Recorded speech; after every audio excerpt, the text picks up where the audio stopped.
വിശ്വാസിയെ സംബന്ധിച്ചിടത്തോളം അവന്റെ നമസ്കാരം മാത്രമല്ല, സർവ്വ അനുഷ്ഠാനങ്ങളും റബ്ബിന്റെ പ്രീതിക്ക് വേണ്ടി മാത്രമാണ് അവൻ നിർവഹിക്കുന്നത്. ഫസല്ലി ലിറബ്ബിക വൻഹർ, നിന്റെ റബ്ബിന്റെ പ്രീതിക്ക് വേണ്ടി മാത്രം നീ നമസ്കരിക്കുക. വൻഹർ, അവന് വേണ്ടി നീ ബലിയെറുക്കുകയും ചെയ്യുക. നമുക്കെല്ലാം സുപരിചിതമായ സൂറത്തുൽ കൗസറിലെ 2ാമത്തെ സൂക്തമാണല്ലോ അത്. അതുകൊണ്ട് തന്നെ നാം ഏവരും ശ്രദ്ധിക്കുക.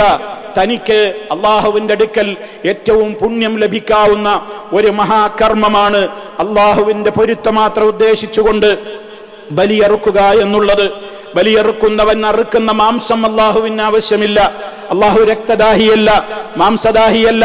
പണ്ട് കാലഘട്ടങ്ങളിൽ ജാഹിലിയ്യ കാലത്ത് പല പീഠങ്ങളിലും ബലിപീഠങ്ങളിലുമൊക്കെ ബലിയർപ്പിക്കുകയും ആ മാംസവും രക്തവും ബലിക്കല്ലുകളിലും എത്രത്തോളം വിശുദ്ധ കഅബയുടെ ചുമരുകളിൽ വരെ പുണ്യമുദ്ദേശിച്ചുകൊണ്ട് തേച്ചു പിടിപ്പിച്ചിരുന്ന ജാഹിലിയ്യ ജനതയുടെ മുമ്പിലാണ് മുഹമ്മദ് മുസ്തഫ സല്ലല്ലാഹു അലൈഹി വസല്ലം പ്രഖ്യാപിച്ചത്, ലയ്യനാലല്ലാഹ ലുഹൂമുഹാ വലാ ദിമാഉഹാ വലാകിൻ യനാലുഹു തഖ്വാ മിൻകും.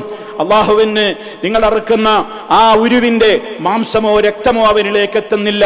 മറിച്ച് അറിവ് നിർവഹിക്കുന്ന നിങ്ങളുടെ മനസ്സിന്റെ മനോഗതം, നിങ്ങളുടെ ഈമാൻ, നിങ്ങളുടെ തഖ്വ, നിങ്ങൾ എന്തുദ്ദേശിക്കുന്നു ആ നീയത്താണ് അള്ളാഹു പരിഗണിക്കുന്നത് എന്ന്.